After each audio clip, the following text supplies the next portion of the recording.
Hey friends, it's Melvin. Thanks for tuning into this episode. Here's just a few quick things I wanted to notify you guys about before we get started. First up, very soon, new episodes will be releasing Wednesday mornings rather than Tuesday. So don't panic if you don't see a new episode on Tuesday. Just wait a little longer and you'll see it in your feed. Second, we've introduced a mailbag. Check those show notes and toward the bottom you'll see a mailbag link. You'll then be able to text us any questions you might have about movies, the movie industry, or any movie/Christian related questions you might have. Then we'll respond in a future episode, so send us your questions now. Up next, Patreon polls, which are available to Patreon supporters at the $3 tier or higher, have been updated. Supporters can now suggest films or shows to be reviewed at the end of each month. The two most liked submissions will become the options for the Patreon poll, so if you want to hear us talk about your favorite movie or show, join our Patreon and start campaigning. And lastly, whether you're a new or longtime listener, please consider writing a review or rating the Cinematic Doctrine podcast on iTunes and Spotify. Apart from financially supporting on Patreon, these are the two most helpful ways to support the show. And that's it. Enjoy the episode. Welcome to Trailer Talk, a monthly segment on Cinematic Doctrine where my co-host Dan and I talk about trailers that released during the previous month. In this episode of Trailer Talk, Dan and I look at February 2020 and talk about Candyman, the latest horror reboot/pseudo-sequel that likely ignores all the previous films except the original in the Candyman franchise while still offering interesting commentary on Western racial tensions, Spiral, the latest horror reboot/pseudo-sequel that likely ignores all the previous films except the original in the Saw franchise while still offering interesting commentary on Western racial tensions, The Green Knight, a dark fantasy film distributed by the ever-consistent quality measure of A24, and our excitement over the promises offered in this stark, visually pleasing trailer, and finally F9, or Fast and Furious 9, or The Fast Saga, the latest in the never-ending Fast and Furious franchise, and Daniel's unfettered excitement at another bonkers, absurd car movie where people defy the functional laws of creation and look cool while doing it. You can check out all these trailers at the Cinematic Doctrine website if you haven't seen them already. A link to them will be provided in the show notes. February 2020 gave us some interesting trailers, and by all accounts, these are really just some teaser trailers. But it's amazing the wealth of information, let alone effectiveness, these trailers had on getting us pumped for some cool movies coming out this year. If you enjoy the show, be sure to check out Cinematic Doctrine's other offerings, like monthly movie news and our regular movie reviews. You can also leave a review on your respective podcast app to show your support, or go one step further and consider supporting the show via Patreon. For as little as $3 a month, you can influence the show by choosing a movie re-review at the end of every month. Cinematic Doctrine also has plenty of social media you can follow, like our Twitter and Facebook page, and be sure to check out the Cinematic Doctrine Facebook group and join the conversation with other like-minded Christian movie lovers. All of this will be available in the show notes. Without further ado, let's talk some trailers. It's worth noting that for the first time ever in recording, one of my cats is in the room with me. He's just sitting in here. Hi, cat. And he's just staring at me because he's very upset that I'm not paying attention to him, which makes me feel horrible. Aww. But anyway, off the top, I think we should, I think I should perhaps apologize a little bit for this episode being delayed, as it's entirely my fault. Like 100%. Come on, Dan. I'm not going to get into why, just it was work things. But fortunately, the delay actually allowed us to tackle what our first movie is going to be this week, because it dropped, I think, the trailer dropped right at the end of the month, I believe. Yeah, I think it was either the day before. It was either that Friday or that Saturday. I think we we were going to record then, and you said, hey, I just can't do it today. And we're like, okay. And then 3 hours later, we had a very good reason to not record because this trailer dropped. Yeah, so for our first trailer for this particular episode is Candyman. Reading the synopsis from Universal Pictures' official website. For as long as residents can remember, the housing projects of Chicago's Cabrini Green neighborhood were terrorized by a word-of-mouth ghost story about a supernatural killer with a hook for a hand, easily summoned by those daring to repeat his name 5 times into a mirror. In present day, a decade after the last of the Cabrini Towers were torn down, visual artist Anthony McCoy, Yahya Abdul-Mateen II from HBO's Watchmen and Us, and his girlfriend gallery director Brianna Cartwright, Teyana Paris of Beale Street Could Talk, The Photograph, move into a luxury loft condo in Cabrini, now gentrified beyond recognition, inhabited by upwardly mobile millennials. With Anthony's painting's career on the brink of stalling, a chance encounter with the Cabrini Green old-timer, Coleman Domingo, HBO's Euphoria Assassination Nation, exposed Anthony to the tragically horrific nature of the true story behind Candyman. Anxious to maintain his status in the Chicago art world, Anthony begins to explore these macabre details in a studio as fresh grist for paintings, unknowingly opening a door to a complex past that unravels his own sanity and unleashes a terrifyingly viral wave of violence that puts him on a collision course with destiny. 1 second. So I've probably mentioned this before, but one of my cat Sweeney, who you probably just saw on Instagram, my most recent picture, he's on my shoulders. Yeah, I saw him. He's very intelligent, and he's the only pet I've ever met in my life that makes me kind of challenge the idea of pets not going to heaven, because he's freakishly humanoid in some ways. He's like very human facial expressions, and he like looks at you and he like comprehends what you're saying. And so he just kept looking at me, asking to leave. So the whole time I was reading that, I'm just keep looking over my shoulder, and Sweeney's just staring at me. And so I finished, got up to the door, and he walked to the door as I opened it for him to leave. Milo does the same thing. My cat, he always looks into your eyes when you talk to him. He never really strays from it, because some cats like just do not care, and they don't care enough to never look at you, except for when they're hungry. But this one, he's super expressive. He understands like when you're calling to him and what kind of calls you're doing. It's really bizarre. It's the sort of thing where every time like I think about the fact that he's 9 years old and we probably have less than 6 years with him, I tell Kat I'm gonna have to take off 2 weeks of work just to mourn this wonderful personality. But that's an incredibly depressing subject. I like to think about my cat living forever, so we'll just I'll keep believing that. I mean, that's strangely apropos of the kind of story we're talking about. Yeah, that's right, actually. So I saw the original Candyman in probably the best circumstances. I was at a sleepover with some friends, and we were just looking for a horror movie to watch, as you do. And I'm sure you've experienced this, where if you're the movie guy in the friend group, people kind of lean on you for like recommendations and things, which I've always found to be sort of daunting, because what I consider to be a good movie and what everyone else considers to be a good movie can be very different. You know, tastes differ, what people are looking for differ, what kind of experience they want out of a movie. And so scary movies is always a really tricky task picking, because nobody wants to watch The Witch or something at a sleepover, because nobody wants a slow plotting atmospheric horror movie or something. They want gore, or they want jump scares. They want like something to really get the spooky atmosphere going at sleepover. And I don't know if you remember this, where the first time you started seeing like on-demand services of cable, I think Comcast was sort of the first one to do that. And you go to like the search section, and there would just be this really strange assortment of horror movies where you get like classics, but then you get like the 8 films to die for. You also get those movies that were like super independent and never like, they kind of went straight to DVD, but by straight to DVD I mean like there was like 600 copies. and so they're like, oh, new life now on streaming. So well, yeah, I guess it's early streaming now that I think about it. Yeah, it was proto streaming. It was a weird time. Yeah, Comcast on demand. Do you remember trying to navigate those menus? They were always so slow. And even now, if you have like a DVR box, like it's the slowest thing to interact with. It's insane. It's slow and very bizarrely organized, where there's tons of I don't know if you had the same experience, but there's tons of subcategories within categories. So you go to sports, and then it'd be like sports and more, and then you go to another one to be like international or like alternative, etc. And then you click on it, and that's how I watched like Pride, which is like Japanese MMA. It was in like three categories deep, right next to like independent wrestling, which was on there too.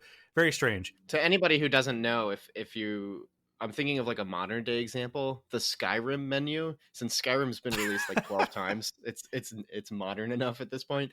But the Skyrim menu to navigate everything, where you're just scrolling down and then you select something and a new menu comes up, and that's literally how this worked, except instead of 1 to 3 levels, like these menus had like 12 or 13. So like you just would get lost. This actually still exists, believe it or not. I only know this because my in-laws, up until about 2 weeks ago, where they finally canceled cable, were one of the only couples I knew that still had traditional cable. And it still has, I don't remember if was it Verizon or something, but they still have their own set like on demand that you can go to. and they've had the same movies. They've had Hotel Transylvania 2 for the entirety of my meeting my wife, dating her, and marrying her. That one movie's just been sitting there waiting to be watched. No idea why. That's adorable. Gosh, what were we talking about? So anyway, so it fell on me. It fell on me to select a movie, and I chose Candyman because Candyman seemed like a good middle ground between quality craft filmmaking, but also a spooky, scary movie. It has a slasher type villain in it. And as we watched it, and your friends are dumb, they're chatting, they're making stupid comments. And after about 20 minutes, everyone was just dead silent. And then the movie finally ended, and my now best friend, who is the best man at my wedding, he just goes, "That was an evil masterpiece, man." So I guess he liked it. And since then, I've always had a very strong affinity for Candyman. I think Candyman, the titular Candyman played by Tony Todd, is in the tradition of all the great horror monsters, which is a horror monster, in my opinion. I've probably mentioned this before. What makes them great is that they really represent a specific fear, especially in a time and place. The great examples of Michael Myers is the perfect movie monster for like suburban America. He's just your next door neighbor watching you take your garbage out, but creepily off in the distance. And if you go back even further, things like the Wolfman, like the Wolfman, don't go in the woods kind of stuff. And Candyman is a great horror villain for urban. And I like what they're doing here, where they're sort of leaning to it, like the gentrification.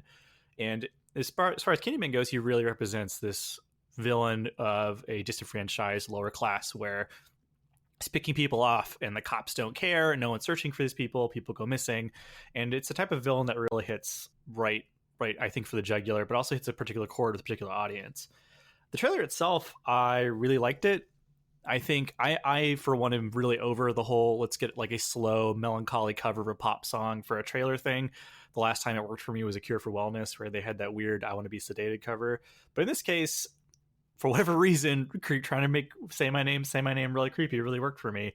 And I think this one does a good job of giving this old urban legend sort of a new coat of paint for a new generation.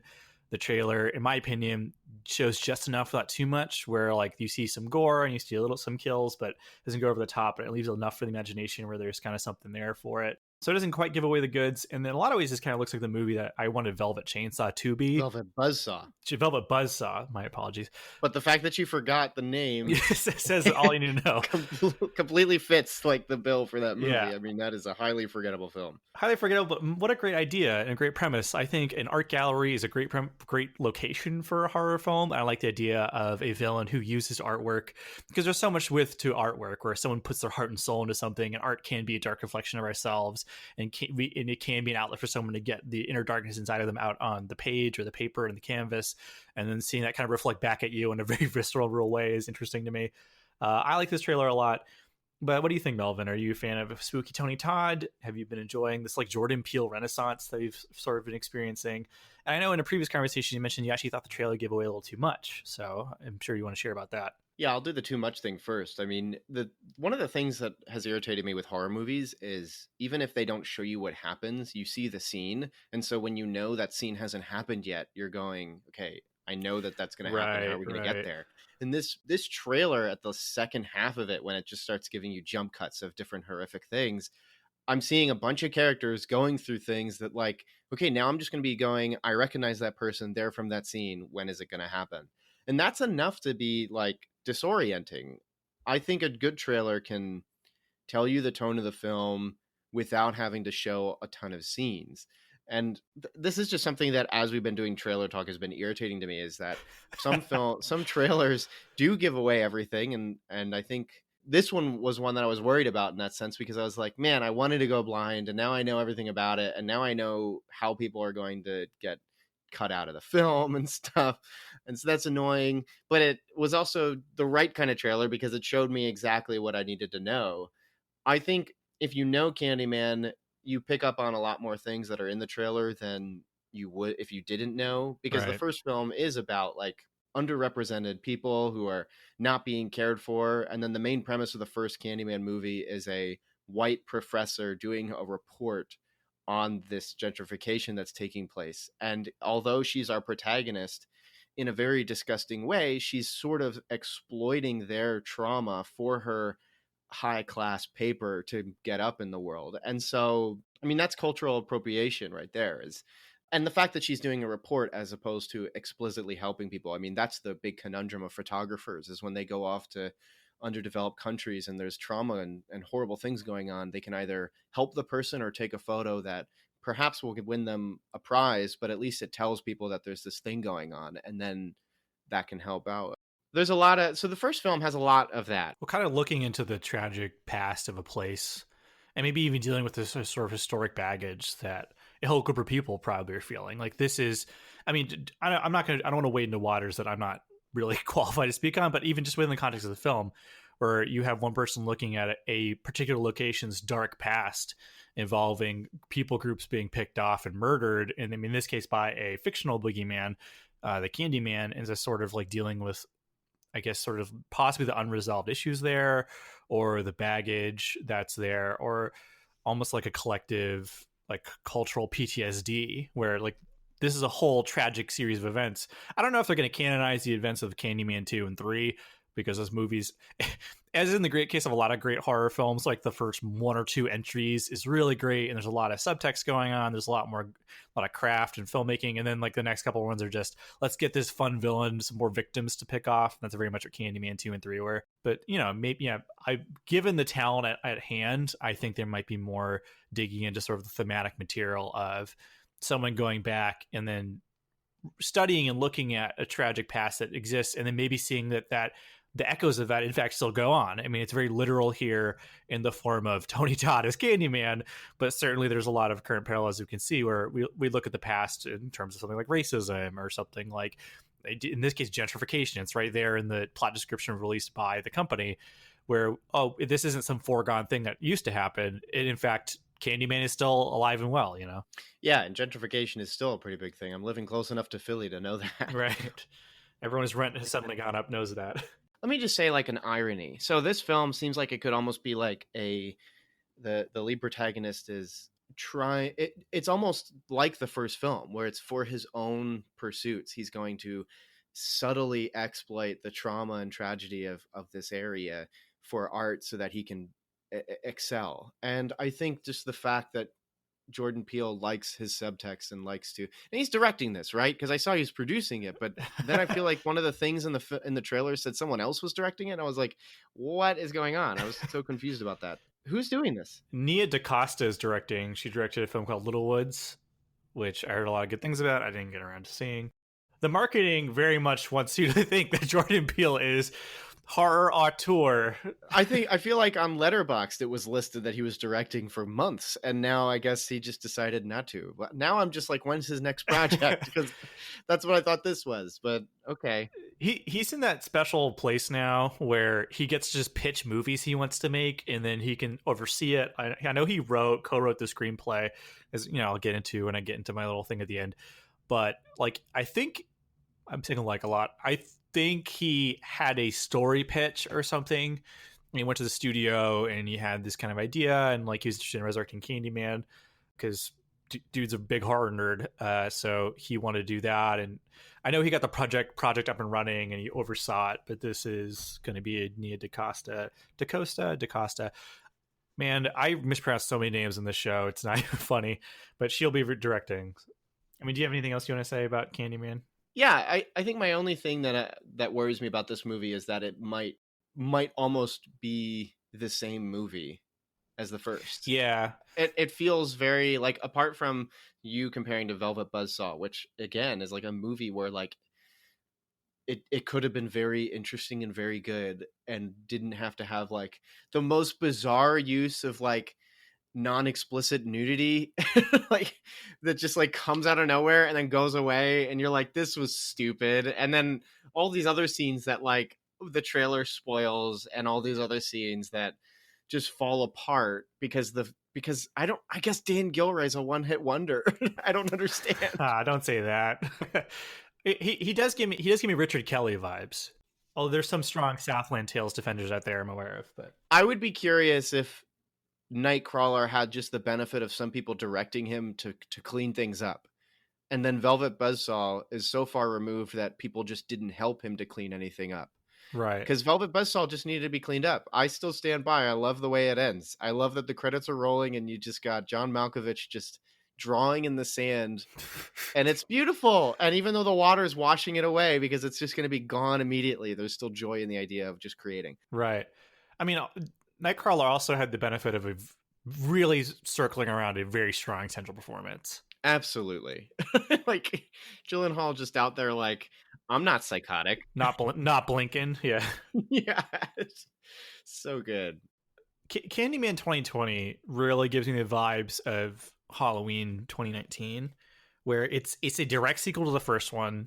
Candyman, there are 2 returning cast members. Tony Todd is back, and what's the name? Vanessa Williams is. Was she the woman who lived in the property, or was she the woman doing the report? She's the woman that lived in their property. Okay, I thought so. So this is a sequel to the first one. They're just rebranding it, and they have to hit that less because as much as I love Candyman, it's not quite as iconic as the first Halloween is.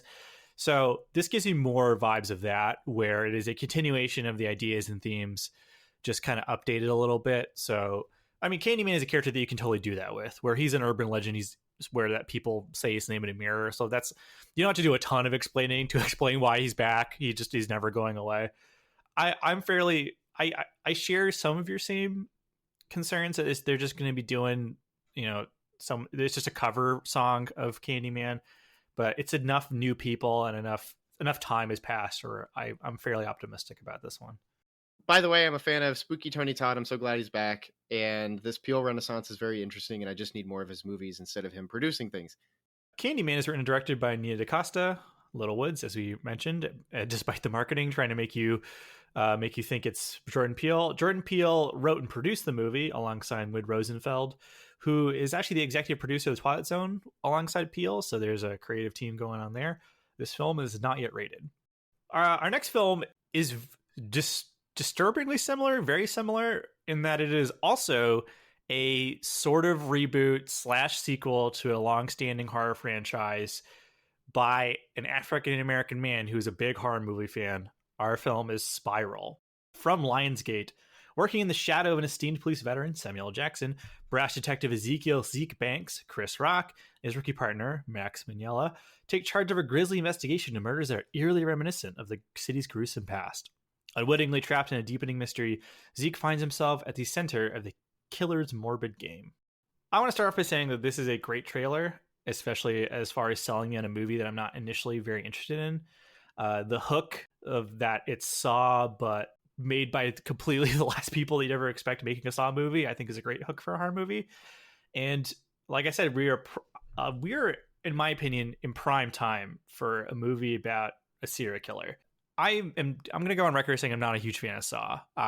For whatever reason, it just never quite resonated with me. The movies were never quite as shocking or as daring as they were promised to me. And also, I just found the series is held up by increasingly bizarre plot twists that were more shocking than sensical, which in my opinion, a twist that just comes out of nowhere isn't as effective as a twist that kind of makes sense, because completely illogical twists are the same as no twists in my opinion. However, I think Saw does do something great in that it really predated the podcast true crime serial killer craze, which if you are a white person, you probably know 5 other white people that love true crime podcasts. I don't know what it is. All of my coworkers won't stop talking about this new serial killer documentary they saw on Netflix. They won't stop talking about Serial or Crime Junkie or whatever.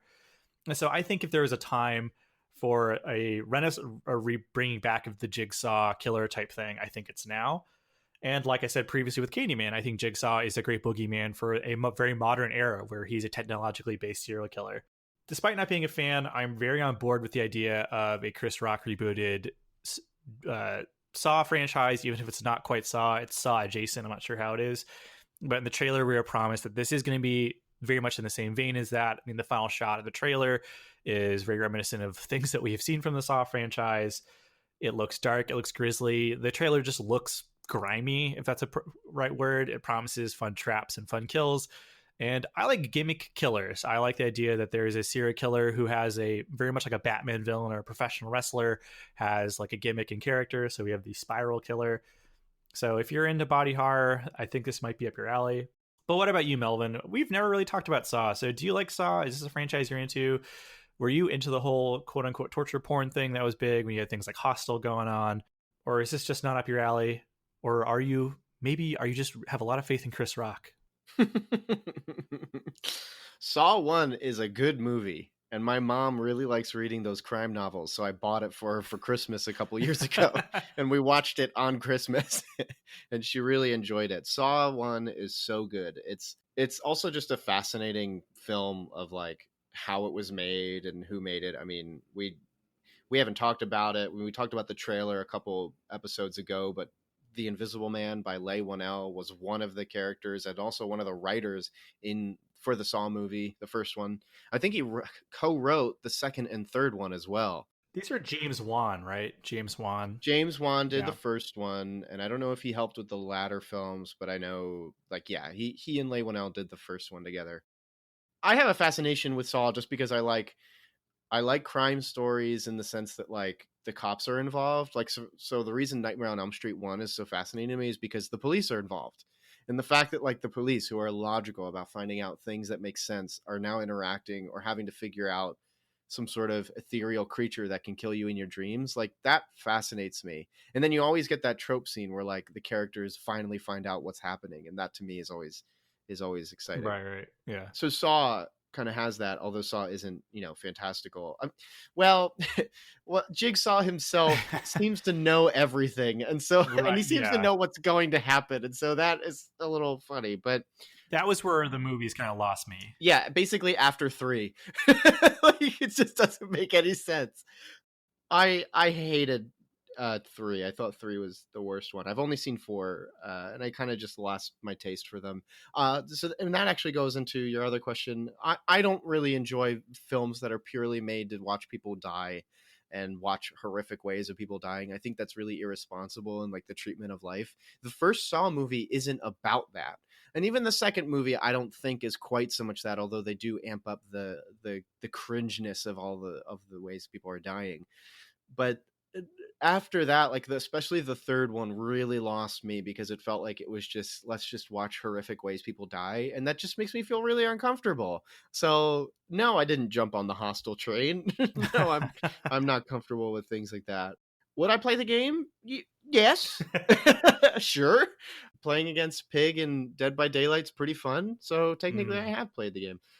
But yeah, I'm excited for this one. In fact, I saw like one of the posters for it, and like I really loved it. It was like, I think it's like Chris Rock's character standing in the middle of a street, and there's like his police car, and it's just faded. Yeah. And like the vibe I got from that, apart from that poster just being awesome looking, the vibe I got from it was like, this is going to be a citywide thing. It's not going to be some people stuck in a factory. And like then I see the trailer, and it's like this thing, Spiral, is capturing cops and having them play games. And that'll be really interesting. So we talked about with Candyman that it's going to be like probably a cultural thing, just like the first Candyman.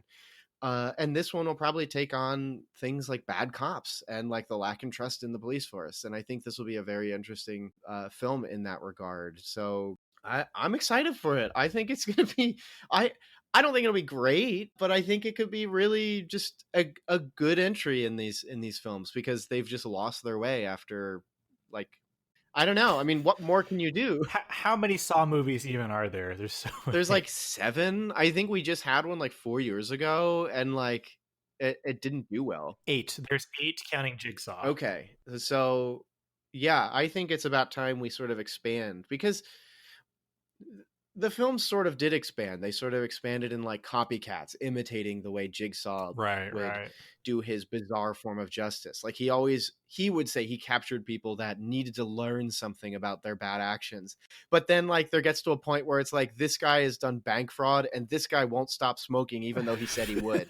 And you're like, that's not, there is no equivalency here. Like, I always found it laughable the movies tried to play a morality thing where like, I mean, is he killing them? He's just putting him in positions where they have to die. And I'm like, that's still murder. That's still murder. Yeah. When you're playing The Sims and you get rid of the ladder in the swimming pool or get rid of the doors in the house, you have killed them. I'm sorry. And then the Saw franchise got in the thing where it's like, oh, he's dead. Spoilers for I don't even know which Saw movie that is, but he's got all these recordings, so someone is carrying out his work still. And he still just knows how everything's gonna turn out. It's just like it makes no sense. It makes absolutely zero sense. By the way, none of this is in the first one. Like the first one, it's so grounded. It's very contained and small. Yeah, it works. Like none of this like omniscience takes place. I'm not going to spoil the ending of the first Saw movie because I do think it's a solid horror film, but it is such a good one to not know the ending for. Yes, it is so. I'm so bummed I knew the ending, but like everyone I showed it to who didn't know was like, "What in the world?" So like, it is so good to go into blind. But I will say that I still found one of the central twists of that movie to be just out of left. For me, it was very out of left field. Other people very much disagree with me on this. I'm sure you'll disagree with me. But like even then, I found kind of like the end sort of quote unquote twist, kind of like, But I will say you're really on the money when we talk about how like subsequent films just really focused on like let's just see how gory we can get. But even then, I think that the editing of his movies is too herky jerky. Oh, it's so annoying. Like that's my biggest issue with the first film is it's shot like a music video at times. Yes, exactly. It feels like a Marilyn. It feels like you're watching a Marilyn Manson music video, and so like you don't. In my opinion, you don't even really get to see the gore. But like you said, the thing that makes a death shocking is when you're invested in the characters and you care about them and you don't want to see them die. You know, I've said it before, but I'll say it again. I think one of the great ways I've heard horror films described is there exercises in extreme empathy, where you don't want to see people get hurt. You want to see them die. You want to see them escape. That's why. You know, Jamie Lee Curtis is the star of the Halloween films. That's what I'm hoping is with Candyman. And so when Saw just starts lining up people to get dispatched in more and more like obscene and weird ways, that's not shocking to me. That's just boring. That's boring. And it's just a tired exercise in nihilism almost, where it's just like, who cares? These people are going to die anyway. And it's just like, well, you still got to write a movie. You still got to make characters. Horror doesn't work if I'm not afraid that people are going to die. That's what makes horror horrific. That's what makes things scary. And so hopefully Chris Rock and company understand this about the movie and bother to make characters and people I don't want to see get dispatched in giant bear traps or whatever it is they're going to be doing. I don't know. Spiral is scheduled to be released in the United States on May 15th, 2020. It is directed by veteran horror director Darren Lynn Bousman, who helmed Saw 2 through 4, and the horror musicals Repo the Genetic Opera and The Devil's Carnival, weird niche. It is written by Josh Stolberg and Peter Goldfinger, who wrote the previous series entry Jigsaw. The film was produced by longtime franchise overseers Oren Kules and Mark Berg, and it's executive produced by star Chris Rock, who also wrote the film's story. Spiral is rated R for sequences of grisly bloody violence and torture, pervasive language, and some sexual references and brief drug use. Apparently, Chris Rock ran into somebody at a wedding, and that's how he got the gig. He just is a big Saw fan. And so he's like, I have an idea. So that's really sweet. Yeah. So I like when fans get to make things that they love. Moving on from horror films to a film that I'm pretty sure isn't horror, but has a trailer that rivals most horror films in terms of surreal unease, we move to The Green Knight. From A24's official website, an epic fantasy adventure based on the timeless Arthurian legend, The Green Knight tells the story of Sir Gawain. Gawain? Am I pronouncing that correctly? I always say Gawain. Sir Gawain. I think it's Sir Gawain, played by Dev Patel. King Arthur's reckless and headstrong nephew who embarks on a daring quest to confront the eponymous Green Knight, a gigantic emerald-skinned stranger and tester of men. Gawain contends with ghosts, giants, thieves, and schemers at what becomes a deeper journey to define his character and prove his worth in the eyes of his family and kingdom by facing the ultimate challenger. From visionary filmmaker David Lowery, it comes a fresh and bold spin on a classic tale from the Knights of the Round Table. First and foremost, wow, what a trailer. The editing, the cinematography, the imagery, what a visual treat. The promise of mirroring the mythology here with modern filmmaking sensibilities is very promising to me, and leaning into how strange and surreal old folklore can be is, in my opinion, 100% the right call. When you read old Arthurian legends and just legends in general, they tend to be very surreal. They tend to be very strange, and they tend to work on, a fairy tale logic. So I think leaning into the visualness, the visual majesty that could be a bit at hand, I think is a great decision to make. I'm also a big fan of Lowery's very polarizing a ghost story. Detractors think it's boring or pretentious, which I totally get. There is an infamous pie scene. Melvin, are you familiar with a pie scene from a ghost story? So I know that there's the infamous pie scene, and I know it's supposed to be a very long scene. but I have not spoiled it for me because at some point I do. My wife and I have been trying to watch that for like 2 years, but we just haven't been in the mood.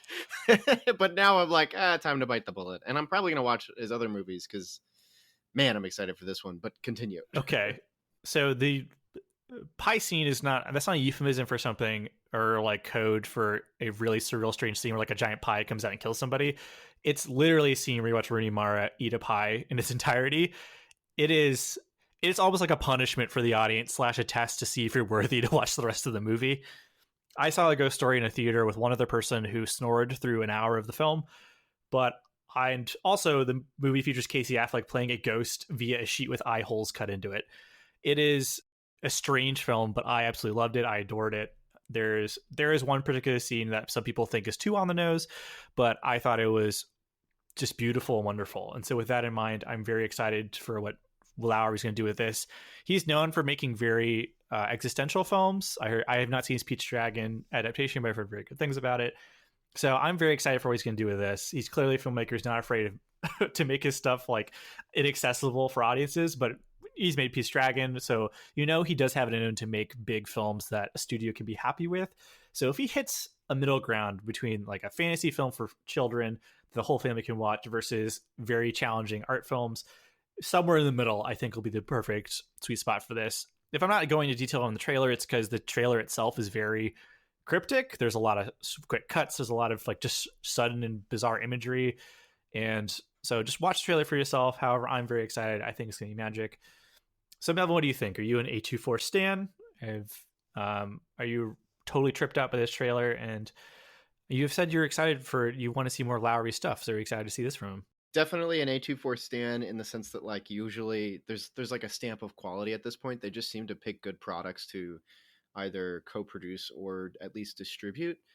And that's really impressive because when you compare to like the alternative, which there's A24, which is independent and I think set in New York, and then there's Blumhouse, which is it is not really independent because I think it's like owned by Warner Brothers and is out west. So when you compare the two, because they're very similar, they're low budget production films that they distribute, and they just seem to make a lot of money, or at least enough to make their money back most of the time. But the irony, of course, is like Blumhouse, while having films like, which I don't even like to say this anymore because it's been so many years, but like they have films like Whiplash and like, which is from their like days of trying to figure out what they're going to be. And then, of course, their extremely popular Halloween 2018, which I yawned like 6 or 7 times because I was just like, this is so boring. But they know how to hit the ball out of the park. But as far as like comparing the two, definitely more of an A24 person. And I just think that they always do a really good job of picking very interesting films. Not necessarily always good ones, but interesting ones. I definitely want to watch more Lowry's work. I think I was going to go out and see The Old Man and the Gun when that was in theaters. And then I just forgot. I don't know why I missed it. And hopefully it'll just show up at a Redbox again, or it's going to end up on streaming because I'll definitely watch it then. But I loved this trailer. I saw it and then I immediately sent it to you and said, we're covering this. I was like, I love dark fantasy. I love that just like grimy vibe. We mentioned grimy for Spiral, which is just spot on, but like grimy for like medieval stuff to me is solid. I really enjoyed watching like The King, which by the way, who is that actor again? I forget his name, but he was in The King and then he's in this and he just talks the exact same way. Like it's like I don't know if it's like just his voice, but it's like a whisper and he always says like cryptic stuff. And I'm like, is he just the same character? Like what's going on? I can't I was going to look up his name so I could sound professional. I'll look it up right now. I'll look it up right now. I think I know what you're talking about. Yeah, I mean, if you were to watch these back to back, you'd be like, "That's the same character in the same setting." Like, it makes no sense. I will say, Joel Edgerton, who's in this, played Gawain in King Arthur from 2004. Isn't that weird? He's also in The King. Yes. So it's like, this is weird. Like, what? He's Falstaff in The King. They just walked off set and onto the next set, and still in their costumes. Oh man, but yeah, it's uncanny. I think. While Daniel's finding out this person's name, I think what I'm most excited about too, though, is like this looks like, as someone who really liked, I really enjoyed reading Berserk. I don't really read it anymore. I really enjoyed playing Dark Souls and a lot of those like games like that. Is it Sean Harris? who played. Yes, it is Sean Harris. Exactly, Sean Harris. He's literally, that sounds like the same character. But yeah, as someone who really enjoys like Dark Soulsy type stuff, I just can't wait to watch this. The vibe that you get with Dark Souls, both in its gameplay and its lore, is that everything is threatening and can kill you, and you're weak. But as you overcome everything, that just becomes so much cooler. And then there's also the aesthetic of like in this film, it's like the Green Knight has been around forever, and in Dark Souls, you're not even fighting everything at their peak. Like everything's dying already in Dark Souls, and so you're fighting them after millennia and millennia of them being victors, and now they're all tired, and yet when you go fight them they still kick your butt. So it's like, I don't know, that just everything about this movie excites me in the aesthetic of like, it's a medieval film, the dark fantasy idea, the mythology of this fighting this creature is the testament of your heroism, the visual aesthetic. The second like the opening of the trailer is saying like something about like heroism and valor and honor, and then like this weird intricate cylinder is falling from the sky, falls on Dev Patel's crown, and his head catches fire, but he just stays sitting there. I'm like, dude, I'm in it. I am there. I am going to be at that seat opening night. So I don't know, I'm just hoping it gets wide release in my area. I'm sure it will. Well, I've started to notice when A24 makes like their logo intricate to the actual film, it's going to get wide release. That's the secret code. Yeah. Usually it's the glowing white that sort of strikes into itself, but this one was like the symbol with the, I guess like the crown in the background. So I'm like, that's a wide release one. That one's coming out. Uncut Gems had that. Midsummer had that. So I'll put my money on that one. So I hope it does well, because I don't know. There is a dearth of good fantasy Hollywood films, and I think there was sort of like a jump to do that during the Lord of the Rings Harry Potter age. I mean, that's when you had young adult and other fantasy stuff try to take over, like Aragon, which is just like, that is a disaster. Let's not talk about that. I could geek out about this, but if I geek out more and then the movie's bad, then this is just going to be shameful. So I'll stop. Yeah, I mean, I really don't have much more to add other than I'm also very excited. David Lowery is one of those people I'm just intrigued by what he'll do next, and this just looks like it's a perfect kind of like marriage of filmmaker and content, in that it's something that you would never in a million years have like fantasy booked them together to make, but once you see it sort of like materializing in the form of this trailer, it makes so much sense. Where a guy who really likes to probe like the human condition gets to make a movie about somebody who has to prove their worth as a human being. Like it makes so much sense. The idea of making something that's fantastical, but in the hands of somebody who likes to make things good. That sounds stupid, but really has a sense of like, was quality, where like it's like her like Peter Jackson in Lord of the Rings, where he spent all that time making all the costumes and sets. They spent years of pre-production to make sure everything was okay. And so like they didn't just hand this off to like Paul W.S. Anderson or something. Where could you imagine handing that guy multiple large franchises? I hope he doesn't listen to this and get sad.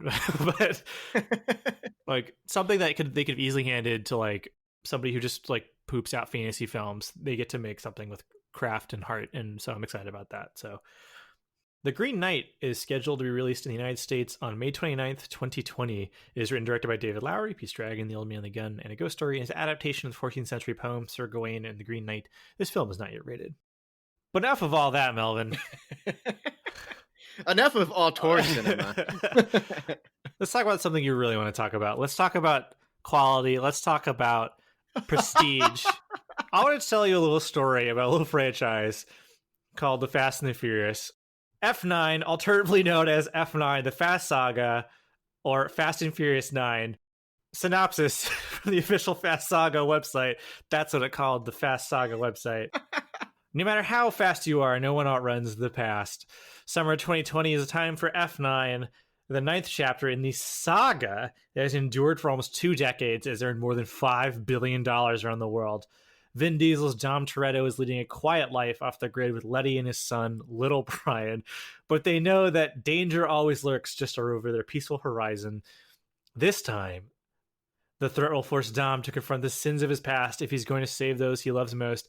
His crew joins together to stop a world-shattering plot, of course, led by the most skilled assassin and high-performance driver, of course he can drive, they've ever encountered. A man who also happens to be Dom's forsaken brother, Jacob, Jakob, played by John Cena, who's credited as next year's The Suicide Squad. But it's John Cena. It's 15-time WWE World Champion John Cena. Man, oh man, the Fast and Furious franchise. I don't give any cares. There's not a drop of blood in my body, nor a piece of my DNA that cares about cars. I just do not care about them. I don't know anything about cars. Recently, I had to go get $600 in repairs in my car because I heard a screeching sound every time I hit my brakes, and it took me for a long time to think maybe my brakes are broken. But maybe I could die right now. Maybe that's not a car problem. Maybe that's just a me being stupid problem. But I remember, I think it was 4th or 5th grade, 2001 is when the first one of these came out, and there were kids in my class who had magazines of used cars. They would just read those magazines because they love cars so much, and they would not stop talking about the Fast and the Furious franchise.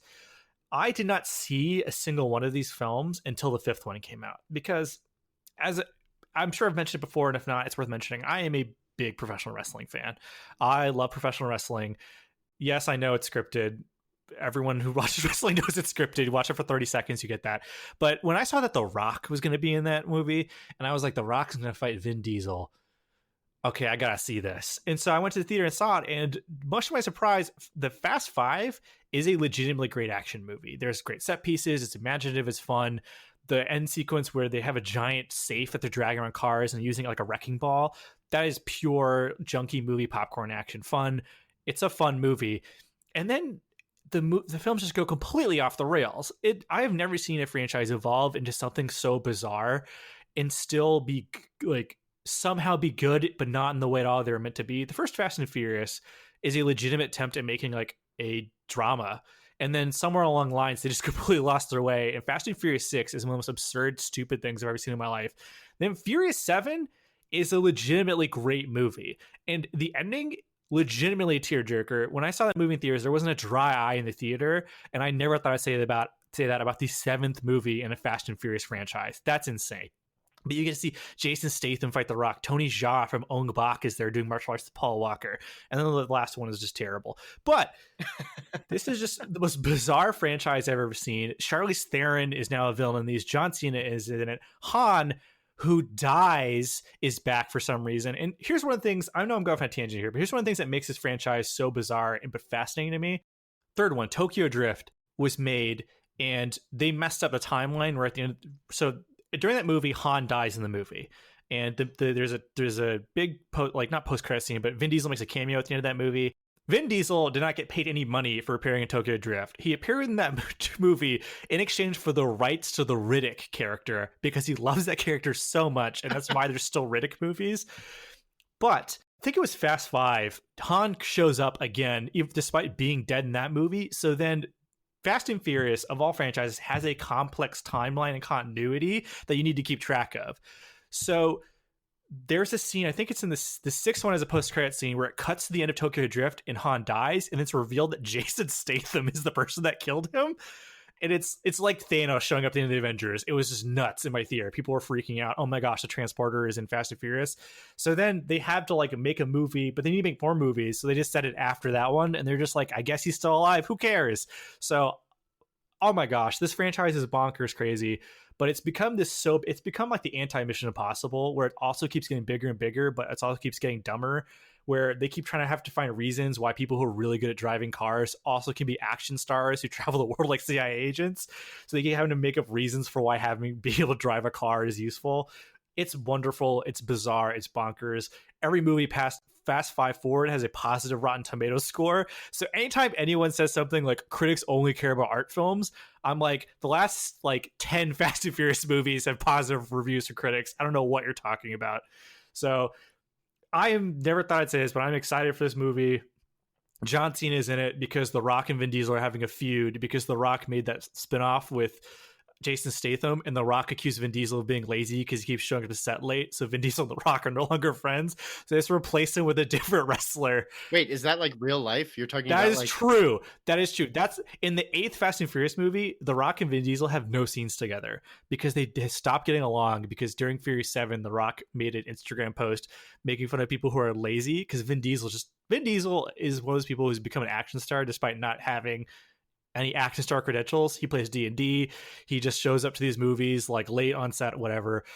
So The Rock, who is just an insane workaholic, both in ring, out ring, he works out like crazy, didn't like how lazy Vin Diesel was. So The Rock and Vin Diesel started feuding. So in Fate of the Furious, because they just can't name these things correctly, The Rock and Vin Diesel have no scenes together on screen. And then The Rock made a spinoff with Jason Statham because they had great chemistry, and which made people even more upset because he delayed the filming of this movie. So they've just, I guess they're just done with The Rock because Vin Diesel and him don't get along. So now John Cena's in this movie.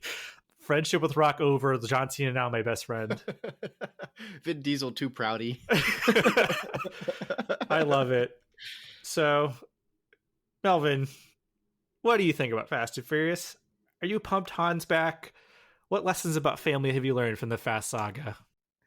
I can't believe you still ask me those questions when before recording I told you I haven't seen a single Fast and Furious film. Don't ruin the illusion. Don't ruin the illusion, Melvin. You had all that time to Wikipedia something real quick.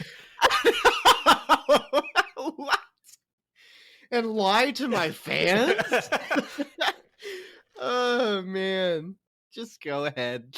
Just go. You got it. You covered everything. I mean, okay, so I was one of those people that thought I would never like these movies because, you know, there are certain things as a movie fan you're supposed to think. Like, you're supposed to hate Transformers, you're supposed to hate sequels and reboots and remakes. As much as I don't like film Twitter and all these things, I do like that there has been this shift where people have just suddenly opened their hearts up to just ridiculous action films and things that are over the top, things that by some metrics have no artistic value. But I think the Fast and Furious franchise has inadvertently become this, like, we love it because it knows it's stupid. But the Fast and Furious movies, I recommend that you actually sit back and watch them. Just start at Fast 5 and watch forward. There's no reason to watch the first 4. I'm sorry, people who love these movies, but there's a level where these films both work ironically and unironically, and I can't describe it unless you've seen it, where every time Vin Diesel's Dom Toretto turns to somebody and gives a soliloquy about the importance of family, half the audience is dying laughing. The other half is legitimately like, you know what, he's saying some truthful stuff right now. So they've somehow made a film that both plays to a larger audience while also being able to wink at everyone else in the audience who's like, yeah, we know these are dumb, but in a way that doesn't ruin the sincerity of them. It's this perfect bad film franchise, in my opinion, with tons of money being thrown at them. These movies, because they make so much money. And people want to talk about representation. They want to talk about, strong female characters. The Fast and Furious franchise legitimately has one of the most consistently diverse casts of any film franchise in the world. And it never feels quote unquote forced or whatever, where they just happened to make a big franchise where people just kept not wanting to be them. So like Vin Diesel doesn't want to be in the second one because he's busy making Chronicles of Riddick. Okay. Tyrese Gibson's in this movie, despite the fact he can't act. And Ja Rule, who was in the first one and then turned coming back down because he just was too good for that for some reason. And so they're just like, all right, whatever, we're going to cast Ludacris in these movies. Oh, no one wants to come back for the third one? We're in Asia now. So then when they finally just brought everyone back together Avengers style, they've had this naturally diverse cast of people, and they keep doing that where, because it's a global franchise, they're like, wait a minute, like, these movies are being seen by everybody. Let's bring in Tony Jaa. Gal Gadot is in these movies, believe it or not. So it's just, there's so many things about these movies that make them, and the set pieces just keep getting more elaborate and keep getting more ridiculous. People jokingly say, when are they going to go to space? But it makes complete sense. Melvin, in the 7th one, Kurt Russell is a CIA agent who's recruiting them to stop global terrorists. That makes me so happy. They're street racers. Why are they doing this? And they never attempt to make it make sense. And that's what's so beautiful about it. Charlize Theron plays an evil global hacker who just whispers all of her lines. And there's no attempt to explain why Vin Diesel and his friend Ludacris need to stop global hackers. So if they go to space in the 10th one, I won't bat an eye. I'd be like, that I'm surprised they didn't do it sooner, will be what I will say. Yeah, these movies are bad, but man, are they bad in just the best kind of way, except the 8th one is just kind of boring and stupid. If Jason Voorhees can go to space, I think the Fast 9 crew could go to space. There's no reason, Melvin. There's nowhere in the rule book that says a dog can't play basketball. There's nowhere in the rule book that says Vin Diesel and his crew cannot go to space. So on Letterboxd, people sometimes do like pre-reviews just to share their thoughts of their excitement. And the best one was, why don't they just fight the Avengers already? I'm sure they would be fine. I would be too. I would. There would not be a single second of hesitation in me. I would just say, it's about time. Well, like, I don't know, like, why it would take them so long. There's nowhere you can take these characters that would like make me suspend my disbelief more. I would buy it completely. You're missing out, Melvin. I gotta watch them. I think it'd be really fun to do like a binge session of that. But they start off bad. They start off really bad. I'm just gonna warn you. My father-in-law's Voodoo probably has all of them, so I'll just log into that and just watch them. I want to say that if you don't watch the first 4, there's gonna be things in the lore and stuff that you won't make sense. I'll watch from number 1. Okay. I'd love to watch Street Racers pedal out DVD players. That's exciting. That's that great picture of the big score from the first one.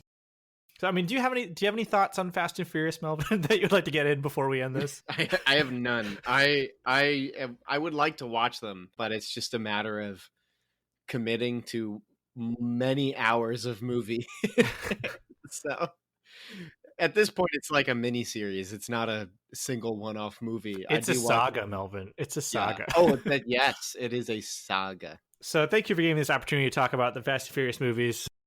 Fast 9, F9, Fast and Furious Saga Part 9 is scheduled to be released in the United States on May 22nd, 2020. It is the 6th Fast movie to be directed by Justin Lin, who also directed Star Trek Beyond.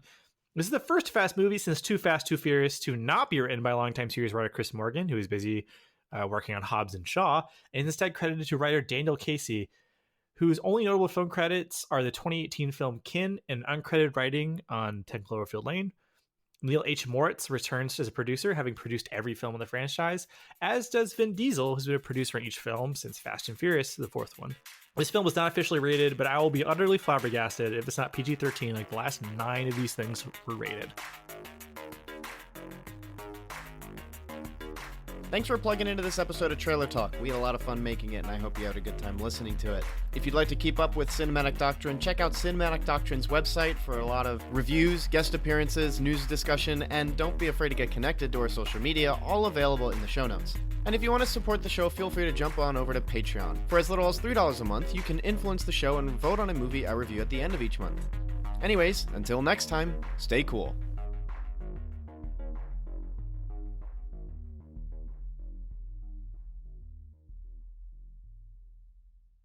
Want some Cinematic Doctrine swag? You're in luck! We've got 3-inch Cinematic Doctrine logo stickers exclusive for Patreon supporters. Perfect for your travel mug or laptop. Head over to patreon.com/Cinematic Doctrine, link in the show notes, and choose the Independent Theater tier. Doing so will net you other perks too. But let's be real, the podcast stickers are the coolest perk. So get yourself some podcast stickers by supporting on Patreon.